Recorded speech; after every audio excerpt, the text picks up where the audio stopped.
The insult that shook the stars. The Galactic Assembly Hall stretched across 3 kilometers of polished crystalline floor, its domed ceiling so high that clouds sometimes formed near the top. Representatives from 473 species occupied the tiered seating arrangements, each section designed to accommodate wildly different physiologies. Some delegates breathed methane, others required zero-gravity environments, and a few existed as patterns of organized energy within containment fields. Despite these differences, they all shared one common trait. They looked at humanity with barely concealed contempt. Ambassador Marcus Rivera stood at the central speaking platform, his dark suit and simple briefcase making him appear almost comically ordinary compared to the exotic aliens surrounding him. He was 47 years old, a career diplomat who had spent the last 15 years trying to earn respect for his species in a galaxy that considered Earth little more than an amusing curiosity. The silver Earth insignia on his jacket gleamed under the chamber lights, but nobody seemed to notice or care. 72 years had passed since humanity's first contact with alien civilization. A Galactic Assembly scout ship had detected Earth's primitive radio transmissions and decided to investigate. What they found surprised them. A species that had barely reached its own moon, fighting constant wars among itself, polluting its only habitable planet, yet somehow on the verge of developing faster-than-light travel through sheer stubborn determination. The Assembly had debated for 3 years whether to make contact or leave humanity alone, to either destroy itself or evolve naturally. Eventually, curiosity won out. The arrival of alien ships in Earth's orbit had unified humanity faster than any war or crisis ever could. Within a decade, Earth had formed a single planetary government. Within 2 decades, they had reverse-engineered enough alien technology to build their first interstellar vessels. Within 3 decades, they applied for membership in the Galactic Assembly. The application was accepted, though not because anyone particularly wanted humans involved in galactic politics. Earth controlled several resource-rich systems along important trade routes, and the Assembly preferred cooperation over potential conflict with an unpredictable new species. But acceptance did not mean respect. To the older civilizations, humanity remained children playing at galactic politics. Their military was tiny compared to established empires. Their technology was borrowed rather than innovated. Their culture was violent and primitive by galactic standards. Most Assembly members viewed humans as temporary members who would either integrate properly over a few centuries or collapse under the weight of their own aggressive nature. Marcus had heard all the whispers and insults. He had endured the condescending tones and dismissive gestures. He had smiled politely through countless meetings where human concerns were ignored or postponed indefinitely. Today's negotiation was supposed to be different. Earth needed mining rights to 3 mineral-rich moons in the Outer Rim territories. These rights had been promised during trade agreements 5 years ago. But the Zentari Empire now claimed the moons fell under their traditional territory, despite clear evidence otherwise. The Zentari were one of the Assembly's founding species, a militaristic empire that controlled 92 star systems and commanded the 3rd largest fleet in known space. They resembled bipedal reptiles standing over 7 feet tall with armored skin that ranged from deep blue to black. Their culture celebrated strength above all else, viewing diplomacy as something practiced only with equals. Since they considered humans far from equal, these negotiations had been difficult from the start. General Carvos represented the Zentari Empire today. He sat in the elevated delegation box designated for senior military officials, his scarred face and battle-worn armor making it clear he had no interest in peaceful discussion.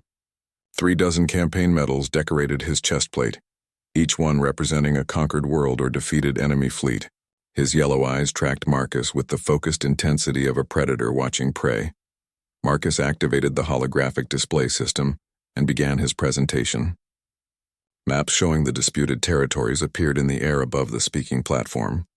Legal documents from previous trade agreements scrolled alongside resource surveys and territorial charts. Everything was meticulously prepared, thoroughly researched, and completely correct according to Assembly law. The mining rights to these 3 moons were guaranteed under Trade Agreement 7-4-21, signed by both Earth representatives and Zentari commerce officials, Marcus explained, his voice carrying clearly through the translation systems. The surveys were completed with full transparency. The economic benefits would be shared according to established protocols. Earth requests that the Assembly honor the existing agreements and allow mining operations to proceed as originally planned. Silence filled the massive chamber. Representatives watched to see how the Zentarii would respond. Some species had their own disputes with the aggressive Empire, but lacked the courage to challenge them directly. Others simply enjoyed watching newer species learn harsh lessons about galactic power dynamics. The Assembly functioned less on rules and more on who had the strength to enforce their will. General Carvos rose from his seat with deliberate slowness. His clawed feet clicked against the metal flooring as he descended from the delegation box. Other Zentarii officials remained seated, watching their general with expressions that might have been anticipation or concern. Carvos walked across the open floor toward the central platform where Marcus stood. This was highly irregular. Delegates were supposed to address the Assembly from their designated positions, not approach other speakers directly. Marcus felt his heart rate increase but kept his expression neutral. He had been trained for hostile negotiations. The key was remaining calm and not allowing intimidation tactics to work. He straightened his posture and met Carvos's eyes as the massive alien approached. The general stopped just 3 feet away, close enough that Marcus could smell the sulfurous scent that all Zentarii carried. "Your species speaks much about rights and agreements," Carvos said, his voice a deep rumble that needed no translation system to convey menace. "But you understand nothing about how the galaxy truly functions. The Zentarii Empire has claimed those territories. Our claim supersedes your papers and your trade agreements. This is not negotiable." Marcus kept his voice steady. "With respect, General, the Assembly has established a legal framework specifically to prevent territorial disputes from escalating into conflicts. Earth followed every proper procedure. We have documentation proving our claim predates yours by nearly 18 months. The law supports our position." Carvos leaned closer, his armored bulk casting a shadow over the human diplomat. "Your species has been part of this Assembly for less than one human lifetime. The Zentarii Empire helped found this institution 4,000 years before your ancestors discovered fire. Do you truly believe your laws apply to us? Do you think your complaints matter?" The chamber remained absolutely silent. Every species present understood what was happening. This was a test. The Zentarii were asserting dominance, demonstrating to the entire galaxy that humans could be bullied without consequence. If Marcus backed down, Earth would lose not just the mining rights but any credibility in future negotiations. If he stood firm, the situation might escalate in dangerous ways. Marcus chose his words carefully. "I believe the Assembly's laws apply to all member species equally, regardless of how long they have been members. That principle is fundamental to this institution's existence. If the Zentarii Empire can simply ignore established agreements because they are older and stronger, then what purpose does this Assembly serve?" Something shifted in Carvos's expression. His eyes narrowed and his jaw clenched. For just a moment, Marcus thought he had made a mistake. Then the general's arm moved with shocking speed. The backhand strike caught Marcus across the left side of his face with enough force to lift him off his feet. He flew backward several meters before crashing onto the crystalline floor. Pain exploded through his skull. Blood filled his mouth. The world spun and darkened around the edges. Through blurred vision, Marcus saw Carvos standing over him. The general's voice seemed to come from very far away. "That is what this Assembly serves, human. To remind lesser species of their place. Your kind will never be our equals. You are guests here, tolerated only because your resources have value. Learn humility, or learn pain." Medical teams rushed forward as Marcus tried and failed to stand. His left eye had already swollen shut. Blood poured from his nose and split lip. Several teeth felt loose. The diagnostic scanner one of the medics passed over him beeped alarmingly. Fractured skull, severe concussion, internal bleeding. He would need immediate surgery and weeks of recovery. As they lifted him onto an anti-gravity stretcher, Marcus remained conscious enough to see the reactions around the chamber. Some delegates looked shocked. A few appeared sympathetic. Most showed no reaction at all. The Assembly President, an ancient being from the Archon Collective, called for order but made no move to arrest or even reprimand Carvos. The general walked calmly back to his delegation box and sat down as if nothing unusual had occurred. Physical violence against diplomats was technically forbidden by Assembly law, but apparently those laws only mattered when enforced. Nobody was going to enforce them against the Zentarii Empire. As the medical team carried Marcus from the chamber, he heard the assembly president suggesting a recess to allow emotions to settle. Perhaps cultural sensitivity training could prevent future misunderstandings. Perhaps a committee could review proper diplomatic protocols. Her words were meaningless bureaucratic noise designed to avoid actually addressing what had just happened. The message was clear. Might made right in the Galactic Assembly, and humanity did not have enough might to matter. What nobody in that chamber understood was that every moment of the assault had been recorded and broadcast in real time. Earth's communication networks operated on quantum entanglement technology that allowed instantaneous transmission across any distance.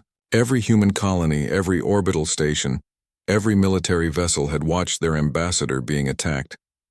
They had seen him bleeding on the floor. They had heard the contemptuous dismissal in Carvos's voice. And they had witnessed the Assembly's complete unwillingness to provide justice. On Earth, in the capital city of New Geneva, emergency meetings were already beginning. Military commanders reviewed classified files that most of the galaxy did not know existed. Political leaders discussed options that ranged from economic sanctions to actions far more severe. The president of Earth convened the Planetary Security Council in the fortified bunker beneath the Capitol complex. President Sarah Okonkwo was 61 years old, a former military officer who had led peacekeeping forces during Earth's unification period. She had hoped her presidency would focus on building peaceful relationships across the galaxy. Instead, she now faced the most serious crisis in human interstellar history. The holographic displays around the council table showed Marcus Rivera's assault from multiple angles. Medical reports indicated he would survive but required months of reconstructive surgery. Intelligence reports showed the Zentari Empire mobilizing additional forces to the disputed territories, apparently confident that humans would accept this humiliation quietly. "How do we respond to this?" asked Defense Minister Chen, a hawk who had argued for years that Earth needed stronger military capabilities. "If we do nothing, every species in the galaxy will think they can treat us the same way. Our diplomats will become targets. Our colonies will face constant challenges. We will never earn respect through appeasement." Foreign Minister Adeyemi, normally a voice for diplomatic solutions, looked uncharacteristically grim. "I've spent my entire career building relationships within the Assembly.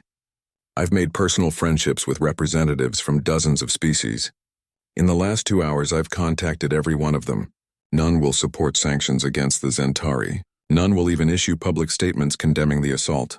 They're all too afraid of antagonizing a founding empire." President Okonkwo studied the faces around the table. "Admiral Kusawa, what are our military options?" The admiral of the fleet pulled up tactical displays showing human forces throughout colonized space. "Madam President, our public fleet consists of 68 vessels ranging from destroyers to heavy cruisers. That's what the galaxy knows about. That's what they've seen on patrol routes and in joint exercises. But we also have Project Sentinel." The mention of Sentinel made several council members shift uncomfortably. It was Earth's most classified military program, launched 40 years ago when humanity first joined the Assembly. The project operated on a simple premise: never let potential enemies know your true strength. Show them a military that looks adequate but unimpressive. Meanwhile, build something far more capable in secret locations where galactic observers cannot find it. Project Sentinel has completed construction of 412 vessels. Admiral Kusawa continued. "These are not outdated designs copying alien technology. These are human-engineered warships incorporating the best lessons from our own military history, combined with carefully acquired alien innovations. Our crews have been training in isolated systems for years, running combat simulations against every known galactic military doctrine. The galaxy thinks our fleet is small and weak. They have no idea what we've actually built." President Okonkwo stood and walked to the massive viewport that overlooked New Geneva. The city glittered with lights as billions of humans went about their evening routines, unaware that their government was discussing actions that could reshape galactic civilization. "If we reveal Sentinel and use military force, there's no going back. The galaxy will see us as aggressive. Other species might unite against us. We could face isolation or worse." "With respect, Madam President," said Defense Minister Chen, "the galaxy already sees us as weak victims. Maybe it's time they learned the truth. Humans didn't unify our planet through weakness. We didn't survive ice ages and pandemics and world wars by accepting defeat. Every major civilization on Earth has military traditions going back thousands of years. The Spartans, the Mongols, the Zulu, the samurai. We know how to fight. We've just been choosing not to. The president turned back to face the council. Her decision would affect billions of lives across dozens of worlds. It would determine Earth's place in galactic civilization for generations. She thought about Marcus Rivera, a good man who had dedicated his life to peaceful diplomacy, now lying in a hospital with his face shattered. She thought about the contempt in Carvos's voice when he called humanity lesser. She thought about every insult and dismissal humans had endured for 72 years. We tried diplomacy, she said quietly. We followed their rules. We asked for justice through proper channels. And we watched them spit in our faces. Her voice grew stronger. Draft a formal statement. Earth is withdrawing from the Galactic Assembly effective immediately. All treaties and agreements are suspended pending renegotiation. And add one more thing. She paused, making sure every council member understood the gravity of what came next. Earth formally declares a state of war with the Zentari Empire. General Carvos will face trial for assault on a diplomat. The only question is whether he surrenders willingly, or we drag him there by force. The council chamber erupted in urgent discussion, but President Okonkwo's decision was final. Within the hour, the declaration was broadcast across all human channels. Within 2 hours, it reached the Galactic Assembly through official diplomatic networks. Within 3 hours, every species in known space had heard the impossible news. Humanity, the weak newcomers who everyone dismissed as temporary members barely worth noticing, had just declared war on one of the galaxy's founding empires. In the Zentari home system, military commanders gathered to review the human declaration. They watched the broadcast and laughed. War the humans wanted war? It was absurd. It was suicide. Humanity had been in space for barely 2 generations. They had a tiny fleet with borrowed technology. They had never fought a real space battle against a serious military power.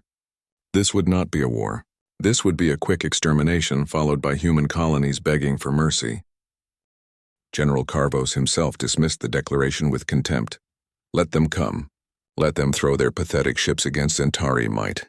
We will crush them in days, and the galaxy will learn what happens to species who forget their place. What neither Carvos nor any other galactic power understood was that humanity had been preparing for this possibility since the day they joined the assembly. They had studied every alien military doctrine. They had analyzed every tactical weakness. They had built weapons and ships specifically designed to fight enemies with superior numbers and technology.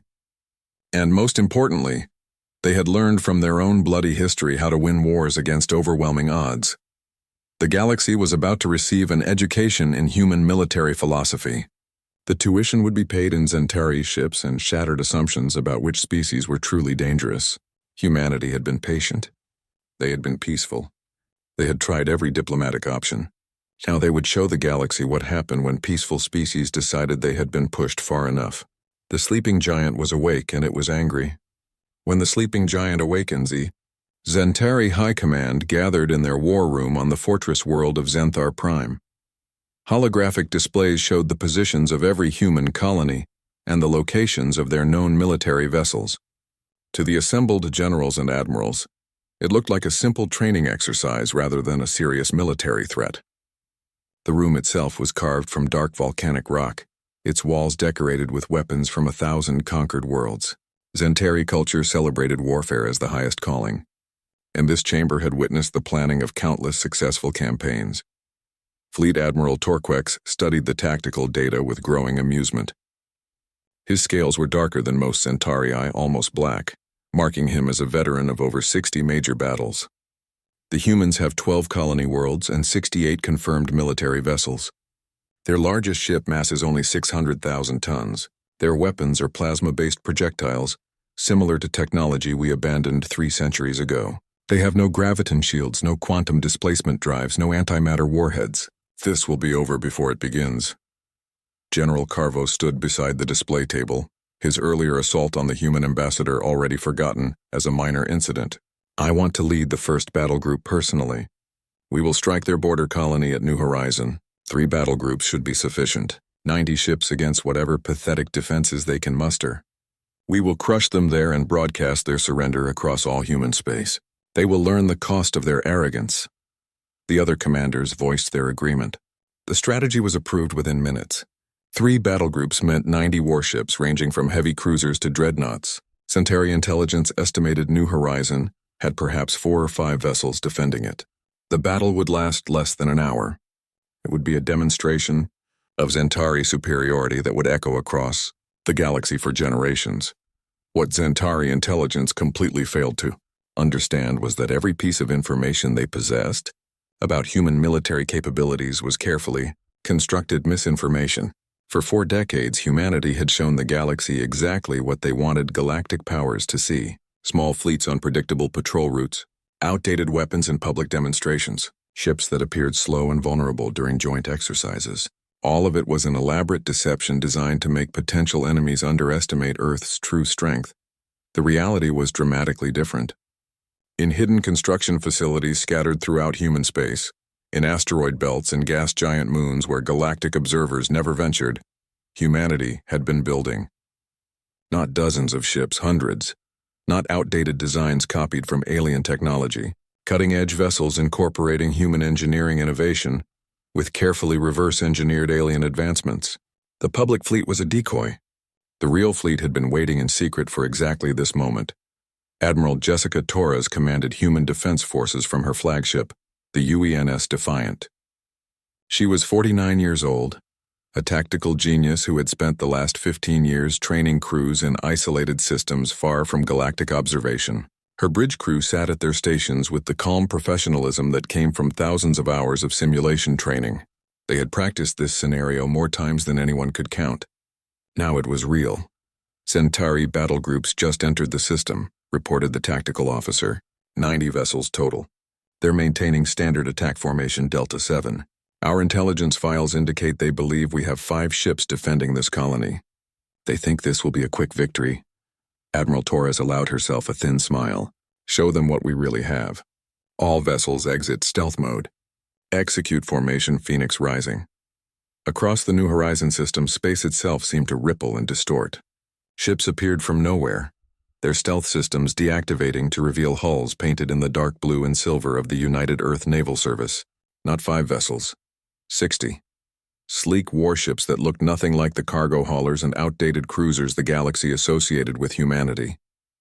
These were purpose-built warships designed by a species that had been perfecting the art of naval combat for centuries before reaching the stars. On the bridge of the Centauri flagship, alarms screamed urgent warnings. Sensor operators shouted reports in barely controlled panic. Admiral Torquek stared at his displays in complete disbelief. Where did they come from? How did they hide so many ships? This is impossible. Our intelligence was certain. General Carvos pushed forward and seized control. It does not matter how many ships they have. Centauri warriors have never been defeated. All vessels attack formation. Show these humans what true military power looks like. The Centauri fleet surged forward with the confidence born from 4,000 years of military dominance. They had fought hundreds of battles against dozens of species. They knew every standard tactical formation, every conventional strategy, every predictable maneuver. They believed their experience and superior firepower would overwhelm whatever tricks the humans attempted. What they failed to understand was that humanity had been fighting wars against itself for thousands of years before discovering faster-than-light travel. Human military doctrine had been forged in conflicts like World War II, where industrial capacity and tactical innovation proved more important than raw strength. Humans had learned brutal lessons about combined arms warfare, about logistics and coordination, about adaptability under pressure. They had studied their own military history obsessively, learning from every victory and every defeat. Admiral Torres watched the Centauri charge forward in their textbook perfect formation. All ships execute protocol chaos theory. Make them chase shadows. The human fleet scattered in what appeared to be complete disorder. Ships broke formation and moved independently, each captain making rapid decisions based on real-time tactical data. There was no rigid structure to target, no predictable pattern to exploit. The Centauri found themselves chasing individual vessels that refused to engage in traditional line combat. Every time they locked weapons on a target, that ship would accelerate with impossible speed or execute maneuvers that should have torn it apart. Human ships had been designed with one primary advantage over alien vessels: acceleration. While Zentari dreadnoughts were powerful and heavily armored, they were also massive and slow. Human destroyers and cruisers sacrificed some armor for engines that could change vector faster than any alien ship could track. They darted through the battlefield like wolves harassing a bear, never staying in one place long enough to become easy targets. Then the humans began their electronic warfare assault, and the Zentari learned about a type of combat they had never seriously considered. Human ships did not just fire weapons. They broadcast false sensor signals that made one ship appear as five. They jammed communication frequencies so Zentari commanders could not coordinate with their battle groups. They hacked targeting computers and fed incorrect firing solutions. Within minutes, the Zentari fleet was drowning in false information and system malfunctions. Our sensors show 30 human ships in Sector 4, but weapons fire indicates only 6, reported a confused Zentari tactical officer. Communications with Battle Group 2 are completely blocked. Targeting systems are reporting phantom contacts throughout the engagement zone. Admiral, we cannot get reliable data. Admiral Torquex had fought in 60 battles but never experienced anything like this. His enemies had always fought honorably, ship against ship in formations where superior firepower determined victory. These humans were fighting like criminals, using deception and trickery instead of facing Zentari might directly. It was dishonorable. It was confusing. And worst of all, it was working. Before the Zentari could adapt, humanity demonstrated another lesson learned from their own military history. Psychological warfare. A broadcast came through on all Zentari frequencies. Admiral Torres's voice was calm and professional, but her words carried devastating implications. Attention Zentari fleet. This is Admiral Torres of the United Earth Naval Service. You have entered this system with hostile intent. You believe you are fighting a weak enemy. You are wrong. We are offering you one opportunity to surrender. Power down your weapons, shut down your engines, and prepare to be taken into custody. You have 90 seconds to comply. If you refuse, we will destroy your fleet. We do not want to kill you, but we will if necessary. The choice is yours. General Carvos heard the message and his fury exploded. Surrender to humans, never. All ships concentrate fire on the human flagship. Kill their admiral, and they will break like all inferior species. 40 Zentari vessels turned their weapons toward the Defiant. Massive energy beams lanced out, enough firepower to vaporize a moon. The beam struck exactly where the human flagship should have been. They hit empty space. The Defiant had moved with impossible speed, repositioning itself in the microseconds between the Zentari targeting lock and actual firing. Human propulsion technology, developed in secret over decades, made their ships faster and more maneuverable than anything the galaxy had encountered. The 90-second deadline expired. Admiral Torres's voice came through again, colder now. You were warned. All vessels weapons free. Disable enemy ships. Minimize casualties. The human fleet opened fire with a precision that shocked every Zentari officer who witnessed it. Human weapons were not more powerful than Zentari weapons, but they were far more accurate. Computer targeting systems calculated trajectories accounting for dozens of variables simultaneously. Railguns fired solid projectiles that punched through shields and armor to hit specific systems. Missiles carried electronic warfare packages that disabled sensors before conventional warheads struck engine assemblies. Every shot was calculated. Every hit was intentional. One by one, Zentari ships went dark. Their engines failed. Their weapons powered down. Their life support remained intact, because human targeting deliberately avoided those systems. Zentari crews found themselves alive but completely helpless, drifting in space while human ships moved past them to engage the next target. This was not how space battles were supposed to work. The superior force was supposed to win through overwhelming firepower. Instead, the Zentari were being systematically disabled by an enemy that fought with surgical precision. Admiral Torquex watched his fleet fall apart in real time. 20 ships disabled, 30, 40. His tactical displays showed patterns he could not counter. Every time he ordered a formation change, the humans adapted before his ships could execute the maneuver. Every weapon barrage was met with evasion or electronic countermeasures. His warriors were brave and his ships were powerful, but none of it mattered against an enemy that refused to fight in predictable ways. We must retreat, advised his chief tactical officer. breaking the greatest taboo in Zentari military culture. Admiral, we cannot win this engagement. If we stay, they will capture or destroy the entire fleet.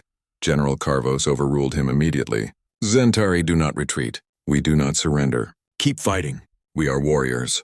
We do not show weakness. But his warriors had more sense than their general. Ship after ship began broadcasting surrender signals. They powered down weapons and activated emergency beacons. They had witnessed enough. This was not a battle they could win through courage or determination. The humans were simply better at this type of warfare. Better trained, better equipped, better prepared. The Battle of New Horizon lasted 42 minutes from first shot to final surrender. 90 Zentari warships had entered the system. 68 were captured intact. 18 were destroyed because their crews refused to surrender and forced human vessels to disable them completely. 4 escaped back to Zentari space to carry word of the disaster. The human fleet suffered 0 casualties and minimal damage to 3 vessels. Admiral Torres broadcast a message that would be heard across the galaxy within hours. To all Zentari prisoners, you will be treated according to the rules of war established by Earth's Geneva Conventions. You will receive food, water, and medical care. You will not be tortured or abused. Your wounded will be treated the same as our wounded. This is how humans conduct warfare. We do not enjoy killing. We simply refuse to allow aggression against our people to go unanswered. In the Galactic Assembly Chamber, representatives watched the battle footage in stunned silence. Nobody made jokes about weak humans now. Nobody dismissed Earth as a minor power. They had just witnessed something that should have been impossible. A species that joined the Assembly 72 years ago had crushed one of the founding empires in less than an hour. The carefully maintained illusion of galactic power structures crumbled in those 42 minutes of combat. The Avarian representative spoke first, her feathers ruffled in agitation. How did we not know about their true fleet strength? Our intelligence services should have detected construction on this scale. The Luminar delegate, existing as organized energy within a crystalline containment field, pulsed with concerned colors.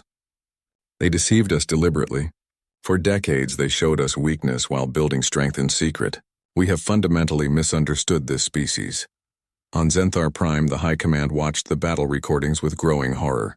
Emperor Draxus, supreme ruler of the Zentari Empire, addressed his generals with cold fury. You told me the humans were weak. You promised me an easy victory. Instead, you have delivered our greatest military defeat in 1,000 years. How do you explain this? Admiral Torquek, stripped of command and facing court-martial, could only answer honestly. They fight like no species we have ever encountered. They do not follow standard tactical doctrine. They use deception and electronic warfare in ways we never anticipated. Our intelligence was completely wrong about their capabilities. General Carvos, still defiant despite the disaster, argued for escalation. This was one battle. We have hundreds of ships. We will mobilize the full might of our empire and crush them with overwhelming numbers. But Emperor Draxus was not a fool who ignored reality. Look at the casualty reports. Look at how quickly they disabled our vessels. Look at how they achieved complete victory without losing a single ship. If we send more fleets, they will capture more of our warriors. Every battle makes them stronger while making us weaker. We must reconsider our position. The Zentari Empire had never faced this situation before. In their 4,000-year history, they had always been the superior power. They had always won through strength and numbers. But humanity had changed the fundamental equation. The humans did not fight the same way other species fought. They had brought military innovation from their own violent history and applied it to galactic warfare. They had turned their weakness into strength by making their enemies underestimate them. President Okonkwo addressed the people of Earth in a broadcast that showed both resolve and restraint. We have won the first battle, but the war is not over. The Zentari Empire is powerful and proud. They may choose to escalate. We must remain vigilant. However, I want to be clear about our objectives. We are not seeking conquest. We are not trying to destroy the Zentari people. We demand justice for the assault on Ambassador Rivera. We demand respect for human sovereignty. We demand our rightful place in galactic civilization. If the Zentari meet these demands, peace remains possible. The Galactic Assembly convened an emergency session to discuss the new reality. The casual arrogance that had defined their treatment of humanity was gone. replaced by careful calculation. Several species quietly reached out to Earth to establish better diplomatic relations. Others began reassessing their own military capabilities in light of human technological achievements. The balance of galactic power had shifted dramatically. Ambassador Rivera, recovering in a hospital on Earth, watched the battle footage from his bed. His face was still swollen and bandaged, but his eyes showed satisfaction. He had spent 15 years enduring insults and dismissal. He had believed in peaceful diplomacy even when it seemed hopeless. Now the galaxy was learning that humanity's preference for peace did not mean they were incapable of war. In the Zentari capital, Emperor Draxus made a decision that shocked his military commanders. He ordered the arrest of General Carvos on charges of gross incompetence and starting an unnecessary war. The general who had assaulted a human diplomat with such contempt now found himself in chains, facing trial for bringing disaster to his empire. It was not justice in the sense that Earth wanted, but it was acknowledgement that the Zentarii had made a catastrophic mistake. The war continued for several more months, but the outcome was never in doubt after New Horizon. Human forces demonstrated consistent tactical superiority in every engagement. They did not conquer Zentari worlds or massacre civilians. Instead, they systematically disabled military installations and captured enemy vessels. They treated prisoners well and allowed civilians to continue their lives undisturbed. This restraint confused and disturbed many galactic observers who expected humans to behave like typical conquerors. What the galaxy slowly came to understand was that humanity had learned lessons from their own terrible history. They had fought 2 world wars that devastated their planet. They had developed weapons capable of destroying all life on Earth. They had faced the abyss of self-annihilation and stepped back. Those experiences had taught them that military power without moral restraint led only to mutual destruction. They could fight with terrible efficiency, but they chose to fight with honor. The final peace treaty was signed 6 months after the war began.